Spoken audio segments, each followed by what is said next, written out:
Hello everyone, this is Mike History 2, and welcome to part 5 of What If the Ottomans Were Christian. So, of course, part 1 and part 3 were on my channel, and part 2 and the most recent one, part 4, are on Julius Caesar's channel because this is a collaboration between him and I. So, I have so far covered everything directly related to the Ottomans, while part 2 and part 4, which are on Julius Caesar's channel, both explain the impact of a Christian Ottoman Empire on the New World. And so I would definitely recommend checking out his videos because, again, like, the timeline kind of doesn't make that much sense if you don't understand what's going on his side. And especially now, episode 5 is kind of really where the European and the American parts of this timeline come together. So, again, I'd highly recommend checking out his part. Anyways, the story begins this time at the dawn of the 18th century. In 1700, a year known for peace... never mind. No, a year known for a bunch of wars breaking out across Europe. So, of course, 1700 was when Charles II of Spain died. And because of that, the War of the Spanish Succession began. However, this was also the same year that the Great Northern War began. So, just like in our timeline, Philip V would ascend the throne, being backed by France. Now, the reason for that was because Philip V would be the grandson of Louis XIV of France. And of course, they would be opposed by Britain because Britain would always oppose France in a war, along with Netherlands, Prussia, and Portugal. Now, we left off in episode 3 with Austria having become a vassal state of the Ottomans. However, the Ottomans by this time would just be too large, weak, and overextended to really keep control. And with the chaos of this war breaking out, Austria would successfully declare independence, retake the Holy Roman Empire, and declare that its candidate should be on the throne as a contender against Philip V from France. So the war would drag on for many years until 1715. However, in our timeline, with the Austrians having been a lot weaker, the French win the war a lot more decisively than they did in our timeline.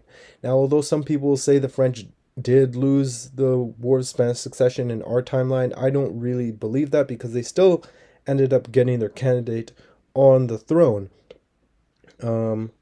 However, the difference is that because of the strong alliance against France, they didn't get all they wanted. But with a weaker Austria in this timeline, France ends up as the most powerful country in the world after Louis XIV's death in 1715, and when France and Spain enter a personal union under Philip V of Spain, who in this timeline becomes Philip IX of France. And this is where things really get different from the real timeline because although Philip V was allowed to keep the Spanish throne, he was not allowed to enter a personal union with France, whereas in this timeline he does. And so because of this, France becomes the uncontested leader not only of Western Europe but of the entire world, now controlling all of Spanish America and the Philippines, along with mainland Spain, mainland France, and all of the French territories around the world. Now, despite that, Britain would still replace the Netherlands as the dominant commercial power and would still keep Gibraltar, but there would be a lot more decisive victory for the French in the War of the Spanish Succession. Now, meanwhile, back to the other big war, the Great Northern War, which would also have significant changes. In 1709, Sweden actually wins at the Battle of Poltava against Russia, bringing the Ottomans into the war to fight alongside the Poles and the Cossacks. Because of this, Russia's so-called modernization under Peter the Great turns out to be a joke, and so Peter the Not-So-Great is sidelined in favor of the more traditional Orthodox Ottomans who've proven that you can become a military powerhouse without westernizing and so-called modernizing. Now, just like in our timeline, no, sorry, unlike in our timeline, Sweden ends up winning the Great Northern War, and by 1718, it has become the dominant power of Northern Europe. It has influence over the weakened Polish-Lithuanian Commonwealth, which would be led by this time Protestant Augustus II the Strong, who in our timeline actually was Protestant but then converted to Catholicism. Now the Ottomans, after this war, are the second most powerful country in the world, but are declining and would have to give up Hungary as a vassal soon after, being unable to keep control over it. Now in this timeline, Russia does not modernize and westernize after the failure of Peter the Not-So-Great. However, this does not guarantee peace in Europe, and in 1733, the War of the Polish Succession breaks out. Now, for some reason, the War of the Polish Succession is really ignored in our timeline, even though it actually included most major European powers, but I guess because it was not so consequential, it's generally skipped over in history books.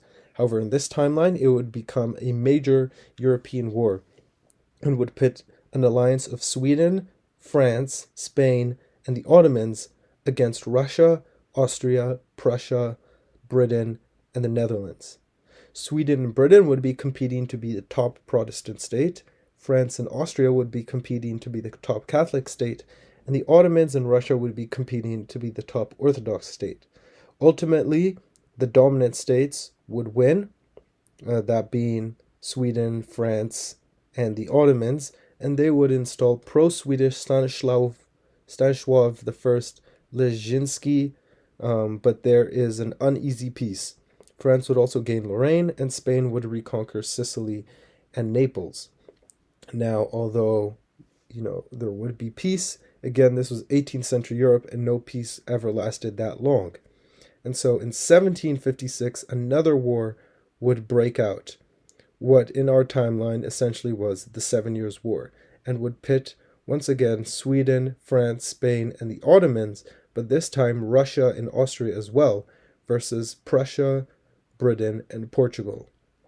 So the Anglo-Prussians would be losing at first, but thanks to Frederick the Great's genius and the Royal Navy, they still end up having the upper hand, despite facing a stronger France and a stronger Ottomans in our timeline. Now, just like in our timeline, in 1762, Russia would still switch sides, which would give a boost to the Anglo-Prussian side. And in 1763, the war would end. However, because France, Sweden, and the Ottomans would be more powerful in this timeline, the 7 Years' War would not be the decisive Anglo-Prussian victory that it was in our timeline. Now, they would still win, but the peace terms would be a little different. So Spain would be given independence along with the territory of Louisiana from the French. And Britain would conquer Labrador and New Brunswick from France, and Florida from Spain. Britain would still gain a foothold in India because of its control of the seas. It would also replace France as the main Western European power, and Prussia would replace Austria as the main Central European power, while Russia and the Ottomans would at this point now be roughly equal in power. But, again, if you want to find out how this affects the colonies, then don't forget to check out part 6, which will be on Julius Caesar's channel very soon. Anyways, I hope you enjoyed this video, and I'll see you next time.